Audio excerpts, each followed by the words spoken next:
kon tey dañoo ñëw fii ci plage yu Gàddaay pour def lu ñuy wax lancement officiel lu brigade de surveillance des plages comme ni ko xamee bokkoon na ci benn point boo xam ne bokk na ci programme campagne bi nga xam ne moom la ñu présenté woon waa Yeumbeul Nord. kon tey bëggoon nañ ko def bu yàgg bi école tëjee ba léegi mais xëy na xat-xat yeeg préparation yi tax na xawoon jafe mais kon tey lañ ñëw fii man ma ànd ak ay adjoint au maire ak ay membres de l'équipe municipale avec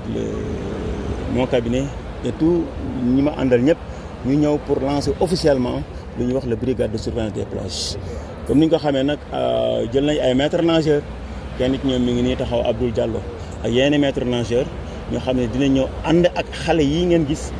ñoom ci Yeumbeul la ñu dëkk suñuy doom lañu suñuy rakk la suñuy jarbaat lañu ñu ànd ak professionnels su fi nekk ñu def benn équipe bu mag boo xam ne dinañ commencé plage yi nga xam ne ñun mën nañ fa intervenir di ko tàmbalee fii ba keroog ngay dugg Malika foofu yëpp nañ fa def ay nit ñoo xam ne dinañ ñëw di surveiller plage fii nag comme ni ñu koy waxee xam nañu ne sangu bi dañ koy tere ndax géej gi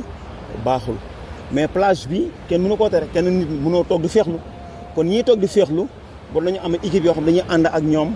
di leen waxtaan ak ñoom di leen surveiller di wax leen moytu leen nii def leen nii taxawee leen nii tooge leen nii ba mun ngaa takk féexlu ba sa xol sedd te doo dugg ci géej gi di lor sa bopp xale yi nag boobaa tamit ñoom loolu mooy seen liggéey ñu wax ak nit ñi di leen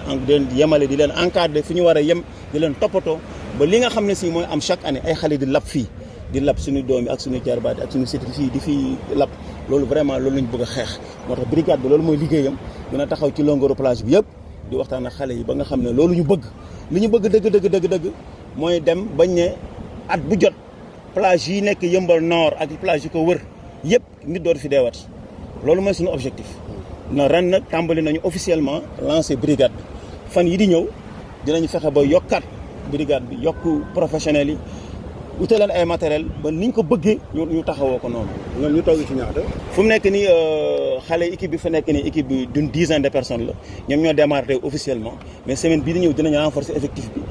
renforcer matériel bi ba ñu mën a ak xel yi ñu professionnels yi ñoom di ñu wax ñu tas ci commune boobu li nga xam ne mooy longueur commune bi yëpp ñu mën fa tas di wax ak xale di leen yedd ngir ñu bañ a dugg ci géej gi. mais li ci am solo aussi mooy du ma rek yem ci sécuriser plage Yeumbeul Nord. tey li war mooy plage bi boo jógee Dakar depuis Malibu ba keroog ngay Tivaouane Peulh plage boobu yëpp dañ ko war a sécuriser kon nag loolu man li ma def nii dinaa ci waxtaan ak sumay xaritu maire yi maire de communes yi waxtaan ci ak xaritu maire de ville yi nga xam ne ñoo seq plage bi ba ñu def li ñuy tuddee intercommunalité boo xam ne dañ ci mën a waxtaan ba ñu taxawal programme yoo xam ne plage bi yëpp dinañ fa taxawal ay dispositifs yoo xam ne matériel rek lay demandé te mën naa am ay xale yu taxaw xarañ ànd ak ñoom di leen encadrer waxtaan ak ñoom ba xale yi duñ dugg ci géej gi di ci dee mën naa nekk ndax gis nañ ko ci yeneen i réew yoo xam ne ay plage yu gën a grave yu lañ am mais nit ñi dañ taxaw di leen encadré di am na plage yoo xam ne waxuma la day am ay plage yu gën a grave nga xam ne ay baleine nag loolu dañ fay génn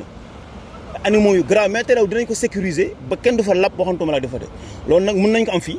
te buñ defee intercommunalité taxaw ak ñoom ñu waxtaan mën nañ teg fi dispositif yoo xam ne mën na nekk sur le plan matériel ak sur le plan humain ba xale yi vraiment ni ñuy gaañoo ci biir géej gi dootuñu ko mën nañ objectif bi daal mooy zéro benn nit dootuñu wartul dee ci plage yi te loolu je pense bu ñu taxawee ñun ñu indi lu ñu mën yenn collectivités indi lu ñu mën état jàpp ci je pense bu ñu ko defee suñu plage yi yëpp vraiment at bu jot mën nañ nit doot mën na fi bañ a faatu. est-ce que commune mu ngi envisager aussi def ay activités yoo xam ne day nekk ci biir plage bi dina mën a permettre xale yi duñ dugg ci géej gi est-ce que yaa ngi envisager loolu. oui xam nga ñun dañu am plage bu rafet boo xam ne bu taaru boo xam ne boo demee ci yenn dëkk yi sax dañ ñoo ñëwee plage yu xam nga plage bu rafetee nii suuf su rafetee nii yaatoo nii féexee nii